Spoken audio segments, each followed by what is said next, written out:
성경 말씀 창세기 15장 1절로 6절까지 보겠습니다. 창세기 15장 1절 6절 제가 읽습니다. 제 성경 바른 성경 번역입니다. 이 일들 후에 여호와의 말씀이 항상 환상 가운데 아브라함에게 임하여 말씀하시기를 아브라함아 두려워하지 마라. 나는 너의 방패이고 너의 지극히 큰 상급이다 하시니 아브라함이 말하기를 주 여호와시여 무엇을 제게 주시려고 하십니까? 저는 자식 없이 지냅니다.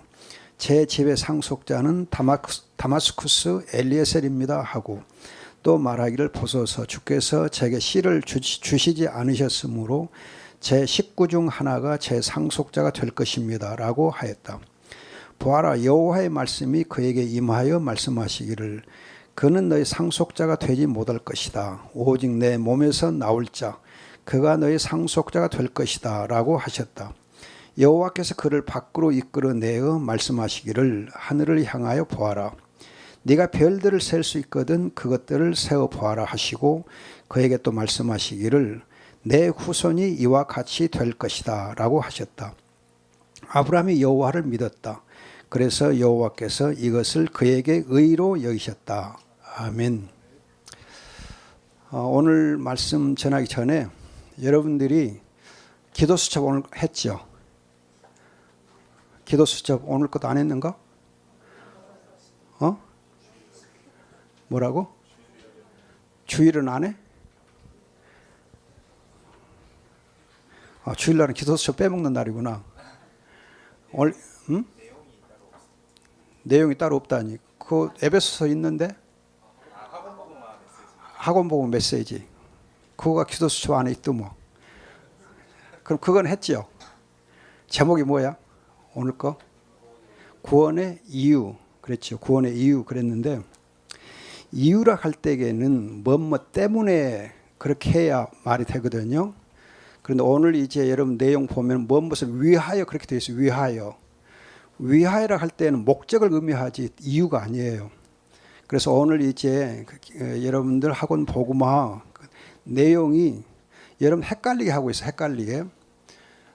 이유라 할 때에는 거듭 말하지만 이유라 할 때에는 뭐뭐 때문에 뭐뭐 인하여 그렇게 되고 목적이 될 때 위하여 그래요. 위하여. 그런데 오늘 여러분 내용 보면은 무엇을 위하여 위하여 그렇게 돼 있거든요. 에베소서 4장 여러분 보세요. 에베소 4장 보면 여러분들이니까 내가 가르쳐 주는 거야. 어른들 안 가르쳐줘. 에베소 4장 여러분들이 오늘 이제 11절 12절 말씀에서 어떤 이들은 사도로 어떤 이들은 선지자 어떤 이들은 복음 전도자 어떤 이들은 목사와 교사로 세우셨다. 왜 세우셨는가? 이는 성도들을 준비시켜 봉사의 일을 하게 하며 그리스도의 몸을 세우게 하려 하는 것이다. 또 그 다음에 하나가 되고 온전한 자가 되어 그리스도의 장성한 분량에 이르게 하려는 것이다. 그랬잖아요. 그럼 이건 목적이지 이유가 아니에요. 구원의 목적이지 구원의 이유가 아니야. 그럼 구원의 이유가 뭔가? 구원의 이유 또 구원의 원인 그럴 때는 여러분들이 에베소 1장 7절 보세요. 에베소 1장 7절 보면 그분 안에서 즉 그리스도 예수 안에서 하나님의 은혜의 풍성함을 따라 그분의 피로 말미암아 구속 곧 죄 사함을 받았다. 자 여기 보면 우리가 구원 받을 때에 구원의 원인 또는 구원의 이유가 뭐냐? 그리스도 안에서 그리스도와 우리가 연합되기 때문에 내가 그리스도 안에 그리스도가 내 안에 있기 때문에 구원받는 거예요. 그래서 여러분들이 요한복음 1장 12절에 있는 대로 예수 그리스도를 믿으면 하나님의 자녀가 되는 권세가 있다고 하잖아요. 그러니까 그리스도 안에 있을 때 또 그리스도가 내 안에 있을 때 하나님의 자녀가 되는 권세를 얻어요. 그리고 이제 그리스도 예수 안에서 그 다음에 하나님의 은혜를 따라서 하나님의 은혜로 은혜가 원인이 돼서 구원받거든. 은혜가 이유가 돼요. 하나님의 은혜로. 그리고 이제 그 다음 보면 그리스도의 피로 말미암아 그리스도의 피 때문에 우리가 구원을 받는 거예요. 피 때문에. 이해가 돼요? 그 다음에 여러분들이 에베소 2장 7절 8절 에베소 2장 7절 8절 보면은 비슷한데 그리스도 예수 안에서 그분의 은혜가 또 8절에 믿음을 통하여 은혜로 그리스도 예수 안에서 우리가 구원을 얻어요. 또 은혜로 믿음을 통해서 오직 은혜 오직 믿음으로 오직 예수 그리스도로 말미암아서 우리가 구원을 얻어요. 구원의 이유로 할 때에는 그리스도 안에서 그리스도와 신비한 연합 그리스도와 연합이 될 때 믿음으로 은혜로 그리스도의 피로 구원받거든. 그건 구원의 이유가 돼요. 이유가 원이라 그래요. 그런데 오늘 이제 4장으로 오면은 거듭 말씀드리지만은 4장에 오면은 교회에 왜 직분자를 세우는가, 중직자들을 왜 세우는가, 그들을 세워서 그들이 이제 뼈대가 되고 힘줄이 되어가지고 교회를 세우는 거예요. 그리스도의 몸을 세우기 위해서 우리 구원을 주는 거예요. 또 그리고 이제 교회가 하나 되게 하기 위해서 그리고 우리의 머리 대신 그리스도의 장성한 분량에까지 우리가 자라도록 하기 위해서 우리를 구원하신 거예요. 이 부분은 구원의 목적과 관련돼 이유가 아니고. 근데 오늘 이제 이 학원 복음화 여러분 에베소서는 구원의 이유 그래 놓으니까 여러분 헷갈리게 돼 있어요.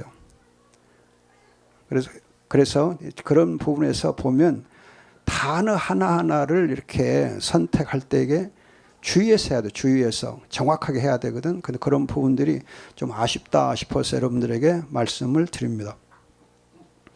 그리고 이제 또 구원의 이유와 관련돼 가지고 설명된 것처럼 되어 있는데 여러분 에베소 4장 이제 23절 24절 그 영으로 새롭게 되고 이제 의와 거룩함으로 새 사람을 입어라 그랬잖아요. 이건 이유가 아니에요. 이유가 아니고 구원 받은 자는 하나님의 자녀가 되기 때문에 옛사람을 벗고 새 사람이 되는 거예요. 구원의 결과지 구원의 이유가 아니에요. 내가 옛사람 새 사람 됐기 때문에 구원받느냐 그게 아니고 구원 받으면은 우리가 옛사람을 벗고 새 사람이 되는 거예요. 또 이제 주의할 것은 옛사람을 벗고 새 사람이 되면 그 새 사람이 날마다 새롭게 사는 거예요. 날마다 새롭게. 그러지 이제 우리가 새롭게 되어서 새 사람 되냐? 그건 아니에요. 주의해야 돼요. 새 사람 되었으니까 새로워지는 거예요. 새 사람 되어가지고 새로워지는 거지. 우리말 성경 보면은 새 사람을 입어라가 나중에 있으니까 아 새롭게 된 다음에 새 사람 입는가 보구나 그렇게 번역을 보면 오해하게 돼 있어요. 근데 본문의 진짜 뜻은 새 사람이 된 다음에 새롭게 돼요. 우리 성경이가 이제 시집 간다고 그러는데 5월 19일 5.19 어이구 5.19 그러면 여러분들이 시집 가면은 새 사람이 되잖아요. 시집 가면 새 사람 되잖아요. 새 사람 되어가지고 신부로서 날마다 새롭게 살아가는 거예요. 새롭게 되었으니까 신부 되는 거 아니고 신부가 되어가지고 새롭게 살아가는 거예요. 처음부터 다 새로워져갖고 그냥 글쎄 뭐 어떻게 새로워진 건 모르겠지만 아무도 다 새로워져가지고 새 사람 된다. 그러면 아무도 새 사람 될 사람이 없어요. 시집 못 가. 그러면 그냥 이렇게 신랑이 볼 때 아직도 덜 새로워졌으면 조금 더 기다려 그래가지고 새로워져 되는 거 아니잖아요. 결혼하면 새 사람 되고 새 사람 돼가지고 이제 시집살이도 해보고 뭐 또 해보고 하면서 늘 새로운 삶을 살아가는 거죠. 새로워지는 거죠. 근데 새 사람 되어가지고 새롭게 안 살잖아요. 그러면 안 돼. 새로워졌으면 새롭게 또 살아야 돼요. 날마다 새로워져야 돼. 그냥 이렇게 결혼 생활이 계속해서 몇십 년을 가더라도 날마다 새롭게 살아야 돼. 그냥 신혼여행 때문에 새롭게 살고 그거 끝나고 나면 신혼여행 끝나고 나면 이제 새롭게 사는 거 포기 그러면 안 돼요. 날마다 저는 45년 돼 지금도 새롭게 살아. 45년 돼서 날마다 새롭게 그래야 은혜가 되고 결혼생활 지루하지 않지. 만일이면 조금이라도 새로워진 거 없으면 지루해서 못 살지요. 그러고서 그러나겠어. 지루 만들잖아. 지루하게 안 살려면은 날마다 새롭게 살아가야 돼요. 오늘 기도 수첩의 학원 복음 메시지에 조금 문제가 있는 것 같아서 여러분들에게 설명을 먼저 드렸습니다. 자, 창세기 15장으로 가서 아브라함의 이제 믿음 그랬는데 하나님이 왜 아브라함을 사랑했을까? 왜 하나님은 아브라함을 그렇게 사랑했을까? 하나님께서 왜 아브라함을 너는 내 친구라. 그래서 여러분 아브라함 친구라 그러거든요. 왜 아브라함 친구라 하는가? 여러분 창세기 11장 보면은 니므롯이라든지 굉장한 권세 있고 힘 있는 자들이 있는데 힘 있는 사람, 권력층을 하나님께서 너는 내 친구라, 너는 내 사랑하는 자다 그렇게 하지 아니하시고 사실은 이 아브라함은 나그네와 같은 사람이 나그네예요. 나그네고 이제 외국인이고 그래서 힘이 없고 약한 사람인데 그렇게 나그네인 이 아브라함을 하나님께서 택하셔서 너는 내 친구요, 내가 너를 사랑한다. 그렇게 아브라함을 사랑했을까? 왜 사랑했을까? 여러분들이 생각해봐. 정말 아브라함을 우리가 이제 생각해 보면서 나도 하나님의 친구이고 하나님의 사랑받으면 참 좋겠다. 내가 혹시 오늘 여러분 찬송했잖아요. 넘어지고 할지라도 넘어질지라도 일으켜 세워주시면서 너는 내가 사랑한다 그렇게 하고 너는 내 친구다 그렇게 해주시면 얼마나 좋겠어. 그렇죠? 그럼 어떤 아브라함이었기에 아브라함의 무엇을 보시고 하나님이 너는 내 친구다 내가 너를 사랑한다 했겠는가? 아브라함의 고향은 여러분 어디예요? 아브라함 고향 땅. 아브라함의 고향 몰라? 갈대밭이 있는 곳이 아니고 갈대아 우르야. 우르. 갈대아 우르라는 곳이거든. 갈대아 우르. 이 갈대아 우르라는 이 동네는 도시는 그 당시 이제 문명의 발상지로서 최고의 도시였어요. 최고의 도시. 그러니까 국제 도시에 해당하는 엄청나게 그 발달된 그런 이제 문명이 발달된 대도시에서 아브라함이 살았어요. 그럼 아브라함이 여러분 주전 몇 년대 사람이요? 주전 2000년. 주전 2000년 사람인데 아브라함의 고향 갈대아 우르가 문명이 시작되고 문명이 발달을 시작한 것은 주전 언제냐면 주전 6000년 때. 주전 6000년 때. 그럼 여러분 주전 6000년에서 4000년이 지난 후에 아브라함이 태어났거든요. 태어나 살았어. 그럼 갈대아 우르라는 동네가 이 도시가 얼마나 발달했겠어요? 4000년 동안에 생각해 봐. 4000년 동안에 아무리 천천히 발달됐어도 어마어마하게 발달되지 않겠어요. 어마어마하게. 그래서 여러분들이 생각한 보다는 그 도시는 아마 한 수십만 명 정도 살았다 그렇게 추정돼요. 상당히 많이 살았어요. 하여튼 10만 명 이상 많이 살았어요. 그리고 이제 그 도시에는 도로가 발달되고 상수도 시설도 있고 도서관도 있고 고층은 아니지만은 다층 이제 여러 층의 집도 그 2층 이상 3층 되는 그런 집도 있고 제법 큰 집들이 제법 많았어요. 그러니까 도서관, 상수도 또 뭐라겠어? 도로망 또 제법 높은 건물들 발달됐어요. 굉장히 왕궁이 제법 발달되고 상당히 건축술이 발달됐어요. 아마 고층 빌딩이 있었다고 하는 것은 이 니므롯 시대 즉 바알탑이 있었던 걸 생각해 보면 바벨탑은 아브라함이 이렇게 훨씬 전에 만들어졌거든요. 그럼 생각해 봐. 그 건물이 그 건축은 어마어마하게 큰 거거든요. 여러분 이제 이 아브라함보다는 조금 뒤에 만들어졌지만은 그래도 스핑크스나 피라미드 같은 것도 어마어마하게 큰 건축물인데 그런 것들이 아브라함하고 거의 비슷한 시대에 만들어졌다고 생각해 보면 아브라함 때 갈대아 우르가 여러분 보통 발달한 도시가 아니에요. 제가 발달한 도시거든.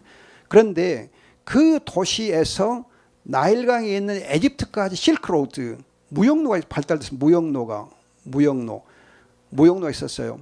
그 무역로를 따라서 이제 에집트로 이렇게 왕래를 했거든요.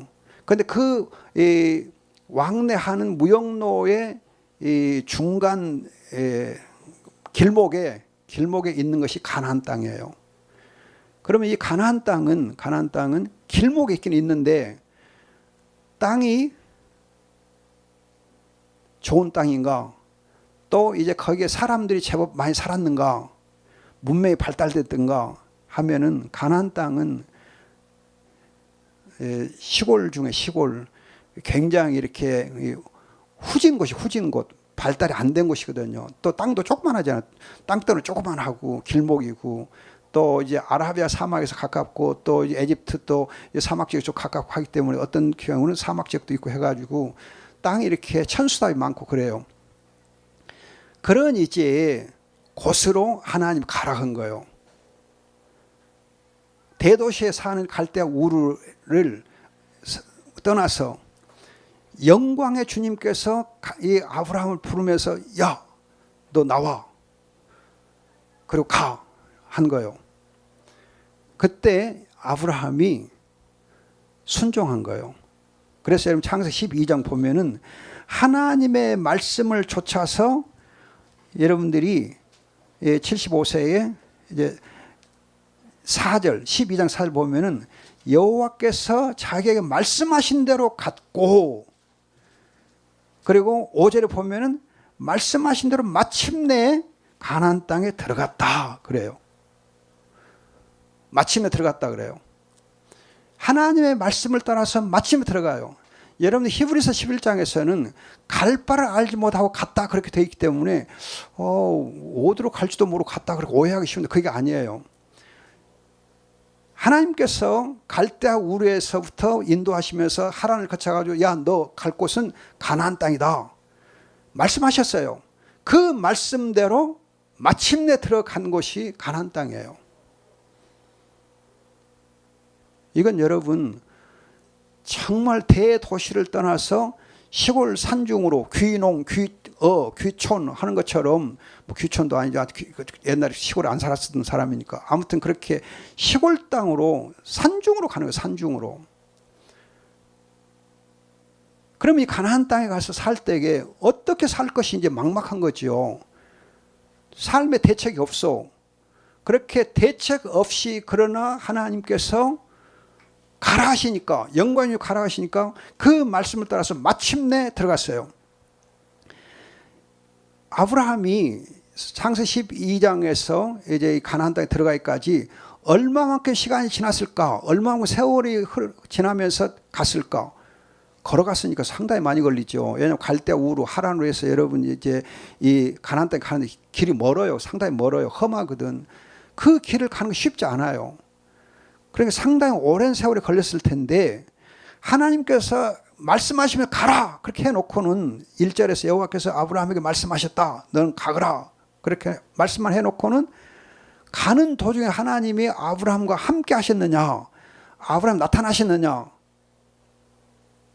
하나님이 아브라함에 나타나신 것을 아브라함이 보았느냐? 여러분들이 1절에서부터 6절까지는 나타났단 말이 없어요. 가나안 들어가기까지 하나님께서 물론 함께 하셨겠지만 나타나지 않았어요. 보이지 않아요. 오직 하나님의 말씀만 의지해 가지고 가요. 그래서 7절에서 가나안 땅에 딱 들어가니까, 말씀 들어가니까 그때에서 하나님이 나타나셔요.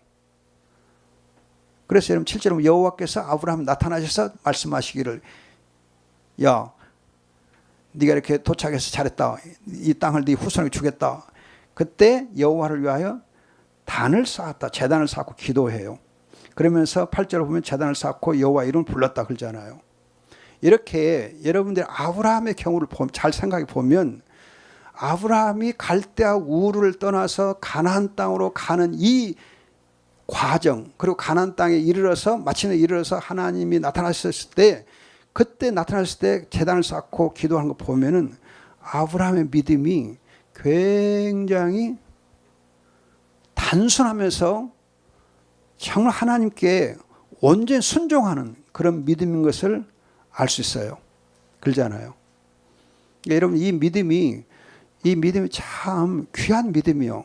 그냥 하나님께서 말씀하심에 그 말씀만 붙잡고 하나님이 나타나시든 나타나지 아니하시든 하나님이 나와 함께 하시고 눈에 보이든 보이지 아니하든 이 눈에 아무 증거 아니 보여도 하나님의 나타나심이 없어도 하나님의 말씀만 붙잡고 몇 달이고 몇 년이고 순종하는 거예요. 그 말씀만 붙잡고 순종하는 거예요. 하나님의 언약의 말씀만 붙잡고 순종하는 거예요. 그 믿음을 하나님이 보시고 아브라함을 사랑하신 거예요. 야, 아브라함, 너는 내 친구다. 정말 너는 내 친구다. 너는 내가 사랑한다. 그렇게 말씀하신 거예요.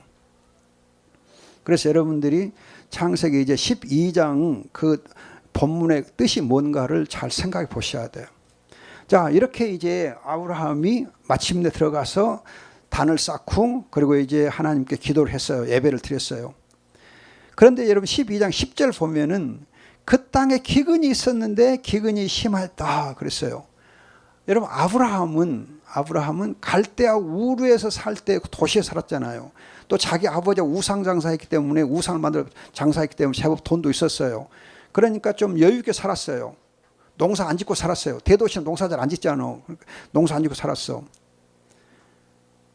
좀 여유 있게 살았는데 이제 하나님의 말씀에 의지해서 딱 가나안 땅에 들어오니까는 오자마자 그 땅 지형이 안 좋아가지고 사막성이거든.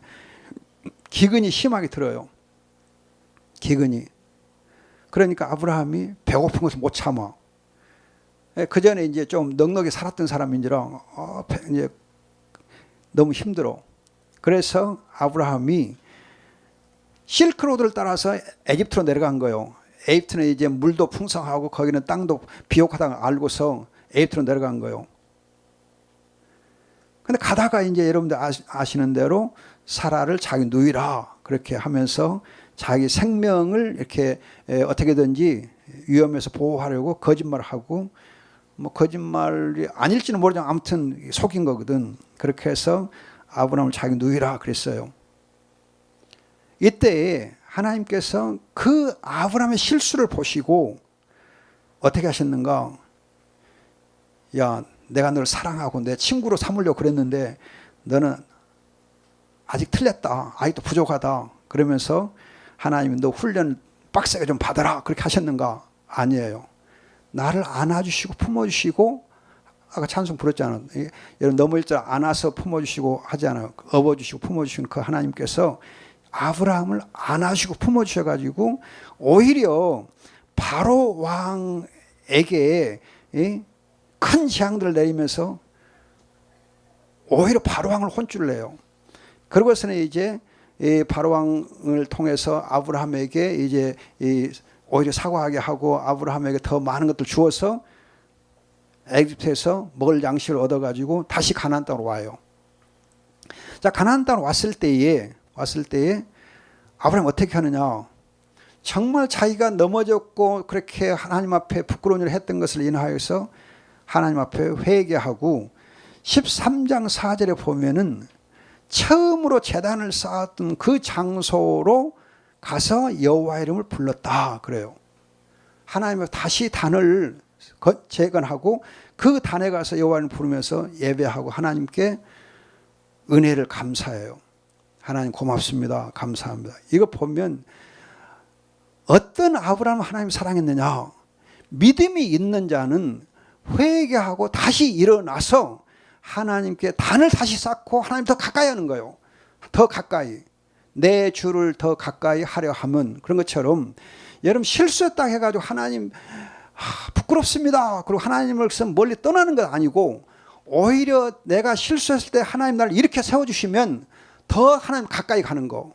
더 가까이. 내 주를 더 가까이. Nearer my God to thee. 하나님께 더 가까이 가는 거예요. 그것이 믿음이에요.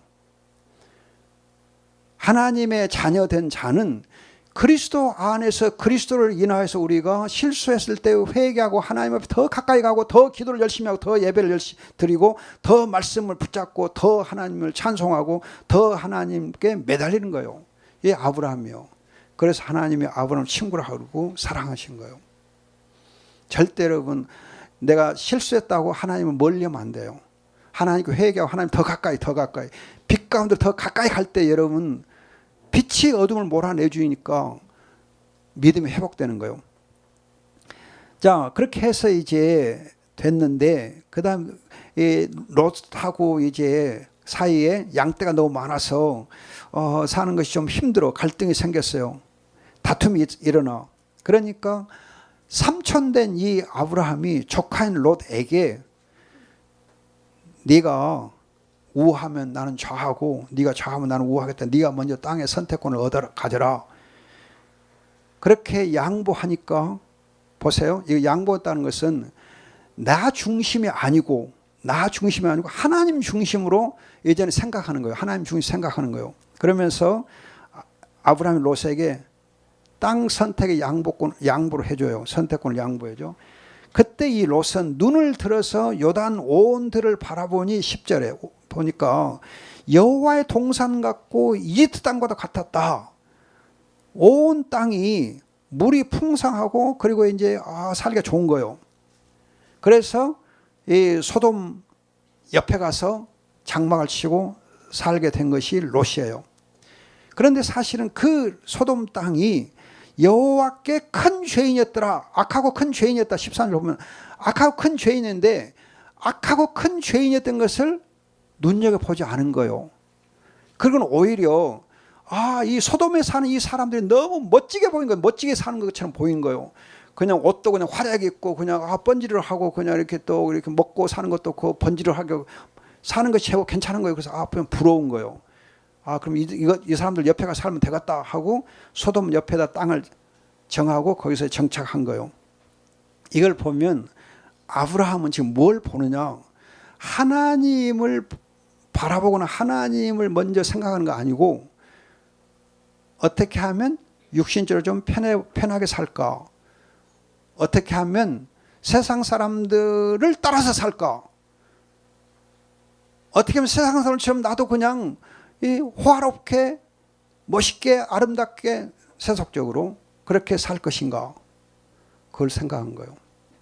여러분들이 지금 문화를 이렇게 문화 서밋하고 뭐 문화 어쩌고저쩌고 여러분 많이 말씀하는데 지금 여러분들이 지금 우리 렘넌트들이 정말 문화를 변화시키고 문화를 바꾸기 위해서 얼마만큼 깊이 생각하고 있는가?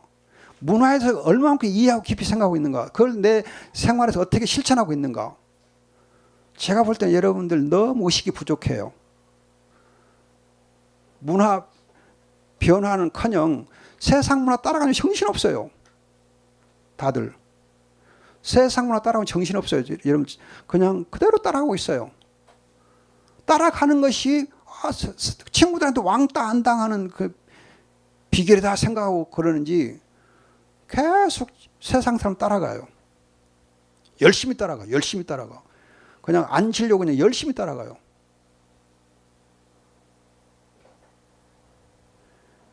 롯이 그랬어요. 롯이. 세상 사람들 부러워한 거예요. 그 사람 사는 것이 너무 보기 좋은 거예요. 그래서 소돔 옆에 가서 살거든. 그런데 이제 아브라함의 경우를 보면은 롯이 아브라함에게 떠난 후에 여호와께서 아브라함에게 이제 13장 13절 말씀하셔요. 너는 눈을 들어 너 있는 그곳에서 동서남북을 다 보고 네 좋을 대로 가거라. 다 주겠다. 그런데 그때 아브라함은 18절에 보면은 헤브론에 가서 거기 장막을 치고 제단을 쌓아요. 헤브론이라고 하는 이 땅은 유다 남쪽 지역으로서 사막 지역이에요. 사막 지역. 제일 땅이 척박한 땅, 제일 땅이 안 좋은 곳이에요. 그렇기 때문에 세속과 거리가 먼 곳, 세상 사람들도 피하는 장소, 세상 사람들도 살고자 하지 않는 그곳으로 가요. 거기 가서 세상 문화와는 거리를 두고 오직 하나님 중심, 오직 하나님께 단을 쌓고 하나님과 함께 동행하고 하나님을 묵상하고 하나님을 복의 근원으로 삼고 사는 그 곳으로 가는 것이 아브라함이에요. 아브라함. 가장 척박한 땅, 세상 사람들도 가고 싶어하지 않은 땅, 사람들이 사는 게는 부적절하게 보이는 땅, 오직 하나님만 붙잡고 오직 하나님의 은혜가 아니면 하나님의 도움이 아니면 살 수 없는 그 땅으로 가요. 그런데 왜 아브라함이 그 땅으로 가는가? 에집트에 내려갔을 때에 하나님이 자기의 모든 부끄럽고 부족한 것들을 수습해 주시고서 하나님이 자기에게 넘치는 복을 주셨거든요. 그걸 이제 아브라함이 경험했기 때문에 세상의 물질로 내가 만족하는 거 아니고 그것으로 내가 사는 거 아니고 하나님으로 내가 살아야 된다. 하나님 중심으로 살아야 된다. 하나님만 내가 의지하고 살아야 된다. 그것이 아브라함의 믿음이에요. 오직 하나님이 내 복의 근원이다. 만복의 근원 하나님. 그걸 아브라함이 믿은 거예요. 그 믿음을 보고 하나님이 아브라함을 정말 사랑하고 너네 친구다 한 거예요. 여러분들이 결혼하고자 할 때에 오늘 청첩장 내가 받아서 이 얘기하는 거야. 아무튼 미안해. 지적해서 얘기했으면 같아서 좋은 어드바이스라 생각하고 하면 돼.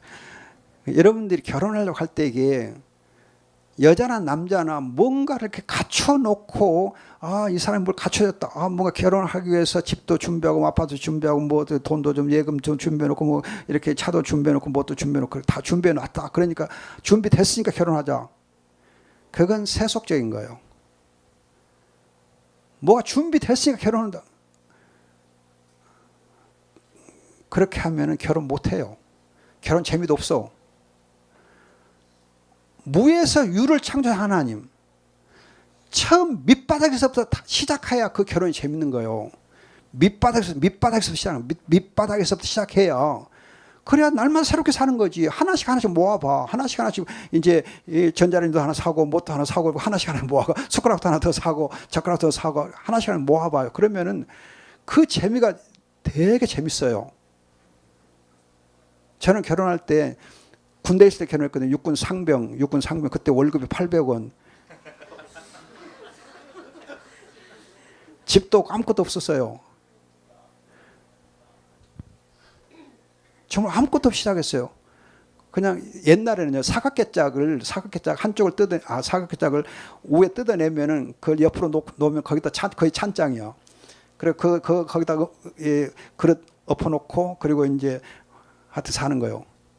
사각개짝 하나 있으면 결혼하고 그랬어요.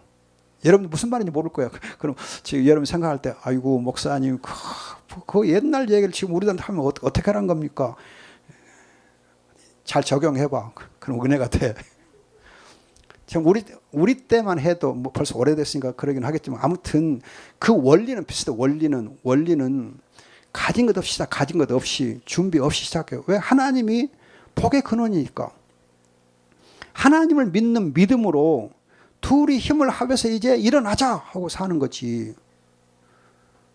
세상 사람들처럼 우리가 결혼 생활을 하는 거 아니고 둘이서 힘을 합해가면서 하나하나 준비하는 거예요. 가정을 이루어가고 집을 이루어가는 거예요. 그럼 되는 거예요. 근데 미리서 다 부모님들 허리 그냥 등골 휘어지게 만들어갖고 뺏어내갖고 시집가고 장가고 해놓으면 부모님들은 노년에 힘들어.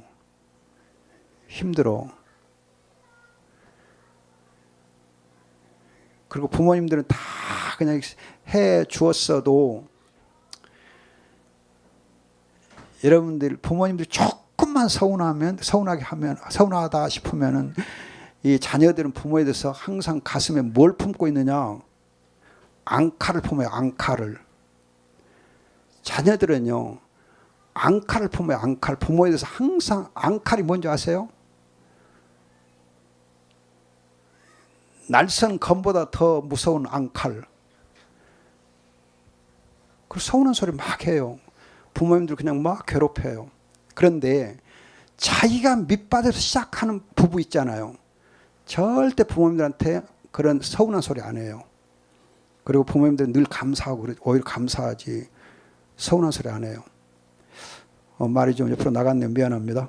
아무튼 여러분들이 아브라함의 경우 보면은 오직 하나님으로 만족, 하나님으로 감사해요. 하나님 만족, 하나님 감사.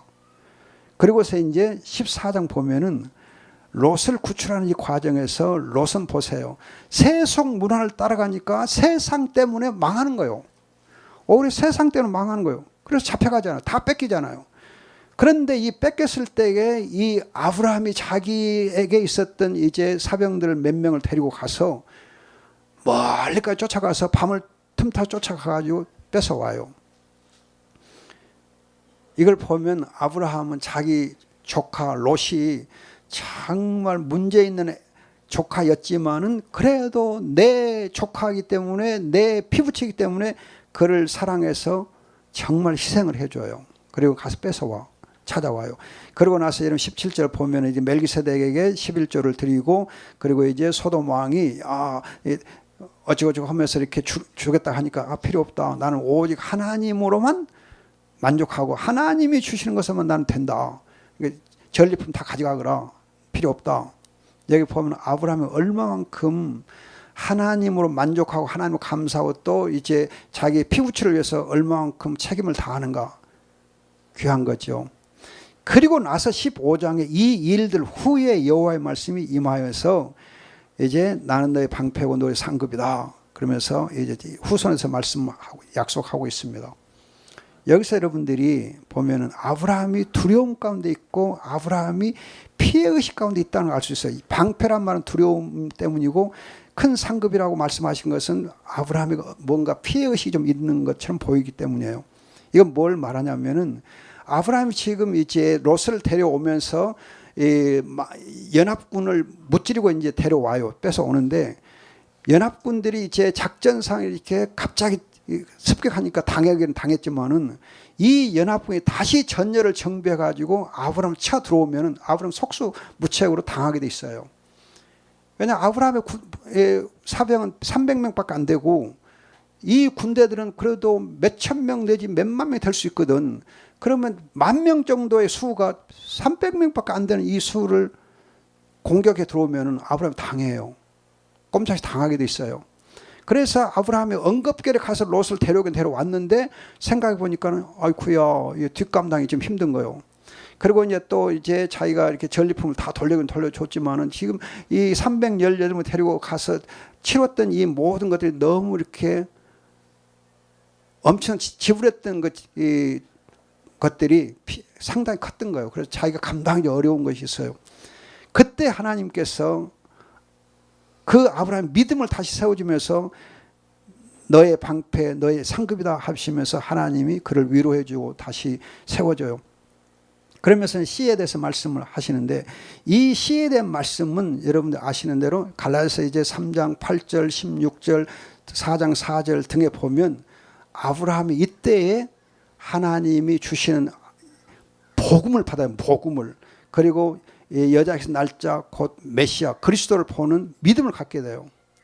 그 그리스도를 믿는 믿음을 가지고 있었기 때문에 하나님께서 이 아브라함을 사랑하시고 너는 내 친구다 그렇게 말씀해 주세요. 그래서 여러분들이 왜 아브라함을 의롭다 했는가? 왜 아브라함을 의롭다 했는가? 아브라함의 믿음은 훈련된 믿음. 근데 훈련 받을 때에 오직 말씀으로 훈련받고 오직 그리스도를 보고 붙잡는 그것을 훈련받고 그리고 하나님으로 만족하고 하나님으로만 이렇게 붙들려 살 때에 그 믿음을 하나님이 복이 있다 한 거예요.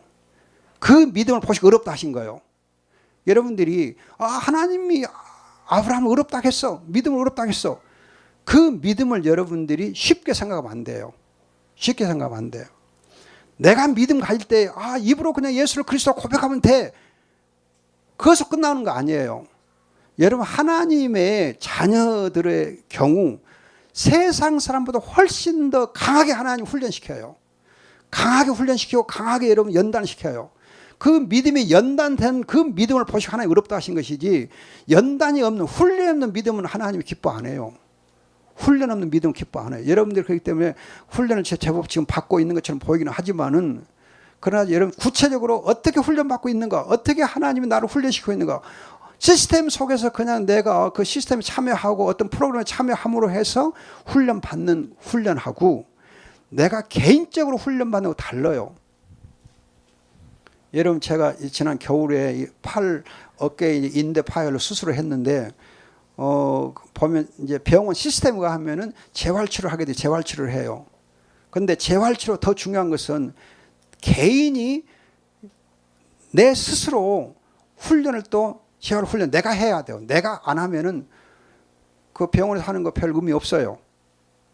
근데 저는 이제 감사하게도 병원에 가서는 재활치료 그냥 2번 형식으로 가기는 갔어요. 오라니까 가기는 갔는데 별 의미 없었어요. 그리고는 혼자서 이제 개인 재활치료를 막 해서 개인 재활치료를. 그래서 지금 거의 막 완벽하게 되어 가고 있거든요. 그래도 조금 더 부족해서 더 빡세게 훈련을 하라고 오늘 또 정형외과 의사가 교회 정형외과 의사 하나 있거든. 그 와서는 목사님 이래 해보세요. 이렇게 안 됐어요. 더 해요. 또 이렇게 해보세요. 또 가르쳐주고 가더라고요. 여러분 개인적인 훈련이 빡세게 있어야 돼요. 개인적인 훈련. 하나님이 1대1로 시켜주는 그 훈련을 여러분 잘 받으셔야 돼요. 1대1 훈련. 청년대학부 시스템 속에서 어떤 프로그램에 의해서 훈련받는 것하고 하나님이 개인적으로 1대1로 훈련시키는 것하고는 굉장히 달라요. 그래서 여러분들 하나님께서 나를 훈련시킬 때에 감사를 받고 그 훈련을 받을 때 오직 말씀 붙잡고 하나님의 언약 붙잡고 기도하면서 순종해봐. 그리고 하나님을 따라가요. 그러면 하나님께서 너는 내 사랑하는 아들이고 딸이고 너는 내 친구다 그렇게 해주세요. 한 가지만 얘기하고 마칠게요. 제가 그 텔레비에서 동물의 세계인지 하여튼 그 자연의 세계를 보니까는 이 강에서 이렇게 생활하는 오리가 있더라고요. 오리. 청둥오리도 아니고 무슨 오리야. 근데 그 오리가 있는데 이 오리는 알을 어디다 놓냐면은 이 바위 이렇게 낭떠러지 바위 위에 그 한참 한 20-30m 되는 큰 바위 암벽 위에다 그렇게 알을 낳더라고요. 그래서 거기서 이제 부화를 해요. 그리고서 부화되고 나면은 바로 그 새끼들을 데리고 강으로 내려와요. 어떻게 내려오는 줄 아세요? 혹시 봤어요? 어미 새가 그 암벽 높은 데서 휙 날라서 자기를 내려와. 그럼 새끼들은 어떠겠어? 날 수 있어요? 없어요? 당연히 못 날이죠. 날개가 없으니까. 그런데 점프해요. 애미가 날았잖아? 그럼 지도 점프해.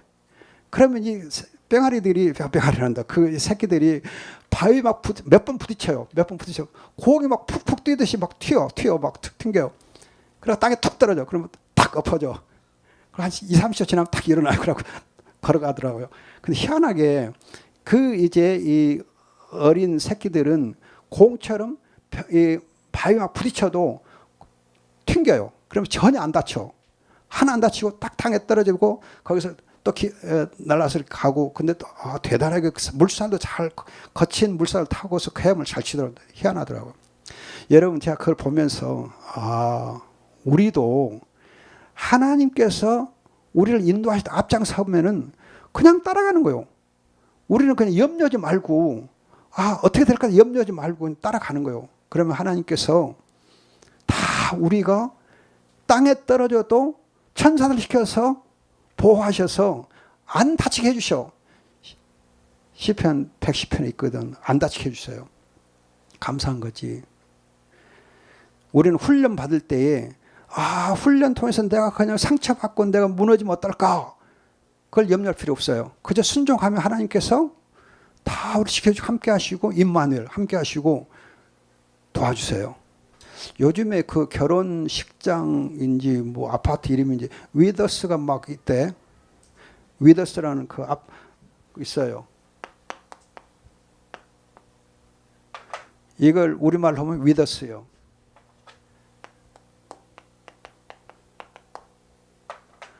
못 봤어요? 결혼식장 아마 그 이름인 것 같던데 위더스 아파트인지 결혼식장이 다 있어요. With us. 정말 여러분 하나님 우리 함께 하시거든. 그렇기 때문에 순종만 하면 하나님이 다 함께 해주세요. With us. 기억하세요? 보너스를 하나만 더 재밌는 거 얘기해 줄게요. 옛날 초대 한국 교회에 여러분 들었을지도 모르겠어요. 초대 교회에 선교사님 오셔가지고 보니까 이 조선 사람들이 그때는 조선이라니까 조선 사람들이 참 머리에 모자를 쓰고 다닌 거예요. 그래서 선교사님이 그 이제 한국 사람에게 저 조선 사람들이 머리에 쓰고 다니는 것을 뭐라고 부릅니까? 그 모자를 뭐라고 불러요? 그랬어요. 모자가 뭐예요? 가시죠. 갓을 쓰고 다닙니다. 그래서 놀래가지고 와, 조선 사람들은 왜 이렇게 그냥 멋쟁이냐? 지금 하나님을 다 이렇게 섬기고 예배하며 사는구나. 이렇게 모자로서 이렇게 하나님을 섬기는 사람이구나. 그래서 이제 그 선교사님이 부분에게 조선을 한자로 어떻게 씁니까? 하고 물어봤어요. 한자로 어떻게 쓰냐고. 조선을 한자로 어떻게 쓰냐. 조를 쓰는데 조가 이렇게 쓰거든요. 보세요. 십자가, 날일, 십자가, 달월. 매일같이 십자가만 붙잡고 있구나. 이해가 돼요? 매일 십자가를 붙잡는 나라구나. 근데 선은 이렇게 선자를 써요. 그러면 고기어자거든. 고기어자는 여러분 물고기 있잖아요. 물고기가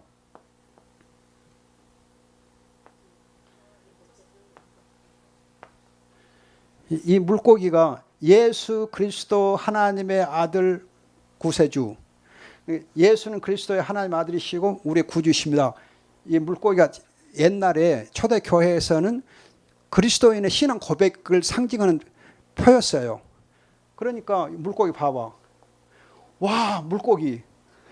예수는 그리스도의 하나님의 아들이십니다. 신앙 고백을 하고 어린 양 있잖아. 어린 양과 함께 사는 엄청난 신앙 고백 가지고 사는 이 사람들이구나 하고 감탄했어요. 그래서 이제 또 대단하다 하고는 이제 그 선교사님이 그러면 이 조선 사람을 영어로는 어떻게 쓰겠습니까? 물었어요. 영어로 쓰면 어떻게 되겠어요?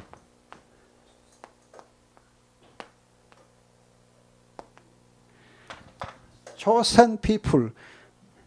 근데 영어로 발음하면 chosen people. 와, 대한민국 조선 사람들은 하나님의 선택된 백성이구나. 여러분들 하나님 선택된 하나님의 사랑받는 자녀들입니다. 아멘. With us 기도합시다. 좋으신 아버지 감사합니다. 주님께서 우리를 아브라함처럼 사랑하시고 하나님의 친구로 삼으신 것 감사합니다.